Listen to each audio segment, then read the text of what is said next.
Land उतरने पर उनका वहां पर जो स्वागत किया गया है उसी से संबंधित आप देख रहे हैं अब। और ये विजिट बहुत इंपॉर्टेंट है। देखेंगे कि पोलैंड और इंडिया के बीच काफ़ी डॉक्यूमेंट्स, काफ़ी एग्रीमेंट्स, एमओयूज साइन किए जाएंगे, ये बताया भी गया है। उसमें ये सारी जो खबरें आ रही हैं उसके अंदर पोलैंड की जो अथॉरिटीज उनकी बताया गया। Ukraine's presidential office also announced Modi's trip, it's his first. नमस्कार दोस्तों, जय हिंद। दोस्तों, इस वीडियो में बात हो रही है कैसे भारत ने जो अभी पोलैंड के लिए जो अभी समझौते किए उस पर पीएम मोदी ने जो पोलैंड का दौरा किया है, वहाँ पर पीएम मोदी का जो भव्य स्वागत हुआ है उसको देखकर पाकिस्तानी मीडिया में शोक मना हुआ है कि भारत अपने दोस्तों के लिए इतने नए नए प्रोग्राम ला रहा है, नए नए एमओयूज ला रहा है और भारत को जो रिस्पेक्ट मिल रही है बाहर के देशों में, उसको देखकर पाकिस्तानी मीडिया में जलन और एक सूक्ष्मता आ गई है, क्योंकि पाकिस्तान एकदम इकलौता वो देश बन गया है जो अलग हो गया। यही देखकर पाकिस्तानी मीडिया रो रही है। आई चलिए वीडियो देखते हैं कि और क्या बोल रहे हैं। कर रहे हैं, जो कि मैं समझता हूँ कि बहुत बड़ी उनकी कामयाबी है कि वो ब्रिक्स में भी थे, वो high level global dialogue on development जो कि जिसको चाइना इनिशिएट कर रहा है। अब चाइना और इंडिया के मामलात बताने की ज़रूरत तो नहीं है ना मुझे कि उनके आपस में क्या मामलात हैं, either in terms of security और इकोनॉमी। अक्सर मैं इस प्लेटफ़ॉर्म पे बात करता रहता हूँ।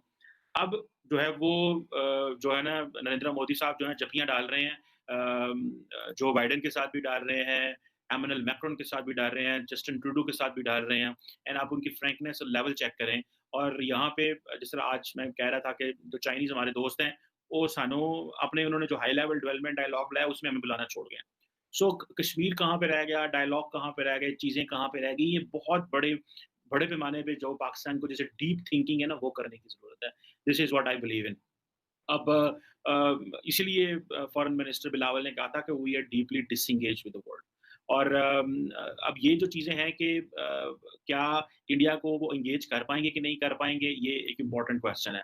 चीमा साहब देखें, जिस तरीके से भारत मुसलसल सबसे पहले तो उन्होंने ये सारी चीजें करने से पहले अपने आप को फाइनेंशियली स्ट्रॉन्ग किया है, क्योंकि उनको अंदाजा था कि इंडिपेंडेंट फॉरेन पॉलिसी के लिए जरूरी होता है कि आप फाइनेंशियली स्ट्रॉन्ग आप जिसको वो कहते थे, वो जिस तरह इंडिपेंडेंट अटानमी स्ट्रेटेजिक अटानमी का लफ्ज जो है वो बार बार डॉक्टर जयशंकर साहब इस्तेमाल करते हैं, और ही हैज अचीव्ड। मैं किस तरह बताना चाहूंगा किस तरह अचीव किया उन्होंने। अपनी मर्जी से रशिया से तेल लेना, जबकि एक दुनिया की एक सुपर पावर उसके ऊपर सैंक्शंस लगा रही हो, लेकिन अपने अपने इंटरेस्ट के लिए रशिया से तेल लेना सबसे बड़ी मिसाल, सबसे बड़ी मिसाल। सारी दुनिया एक तरफ थी, दूसरी तरफ भारत ने अपने नेशनल इंटरेस्ट, अपने अवाम के इंटरेस्ट के लिए वहां से तेल लिया। एक बहुत बड़ी बात। आज अगर देखा जाए, आज करंट सिचुएशन, मोदी साहब यूक्रेन जा रहे हैं। यूक्रेन की जंग इस वक्त अपने पीक पे जा रही है। रशियन टेरिटरी उन्होंने कैप्चर कर ली है। वहां पे उनका जो एटॉमिक प्लांट है उसके वो उस पे जो पहले कभी यूक्रेन का था वो वापस लेना चाहते हैं।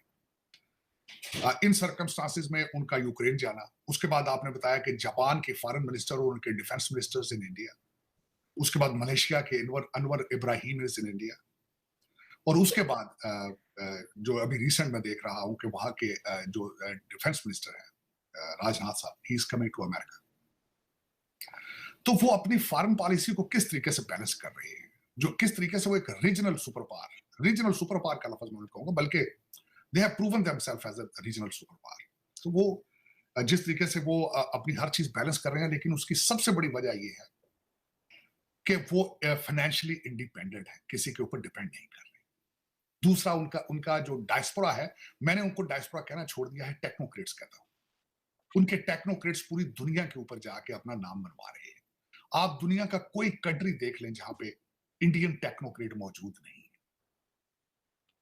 आर्टिफिशियल इंटेलिजेंस के ऊपर उनकी मास्टरी या फ्यूचर में आएगी, वो एक नया रंग दिखाएगी। वे भी आपने देखने वाली बात है। कि पाकिस्तान और इंडिया जो थे, अमेरिका प्रेशर डालता था इंडिया के ऊपर और पाकिस्तान और इंडिया जो थे वो बैठ जाते थे डायलॉग करने के लिए कश्मीर के ऊपर। आज ये पोजीशन है कि अमेरिका को और यूरोप को इंडिया की जरूरत है कि जी आप रशिया से ही डिसएंगेज करें। So in all that equation we are stuck in a very bad place.